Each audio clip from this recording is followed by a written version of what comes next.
પાલનપુરમાં કલેક્ટરશ્રીના નેતૃત્વમાં શાક માર્કેટમાંથી પ્લાસ્ટિક મુક્ત અભિયાનનો આરંભ. પાલનપુર બનાસકાંઠા જિલ્લા કલેક્ટર શ્રી મિહિર પટેલના અધ્યક્ષસ્થાને પાલનપુર શહેરના શાક માર્કેટ વિસ્તારમાં શનિવારે ખાસ સફાઈ ઝુંબેશ અને પ્લાસ્ટિક મુક્ત અભિયાનનું આયોજન કરવામાં આવ્યું હતું. આ ઝુંબેશ અંતર્ગત કલેક્ટર શ્રી સહિત નગરપાલિકા પ્રમુખ શ્રી, અધિકારીઓ અને બહોળી સંખ્યામાં નાગરિકોએ ભાગ લીધો હતો.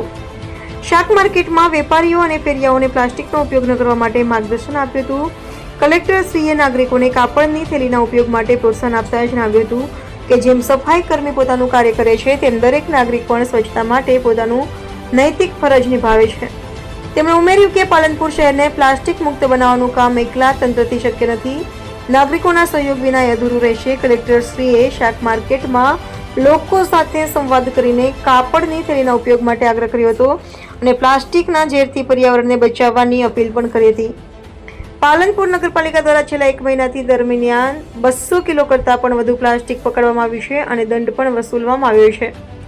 શહેરના વિવિધ ક્ષેત્રોમાં શિક્ષણ સંસ્થાઓ, ધાર્મિક સંગઠનો અને સેવાભાવી સંસ્થાઓ સાથે સંયુક્ત અભિયાન શરૂ કરવામાં આવ્યું છે.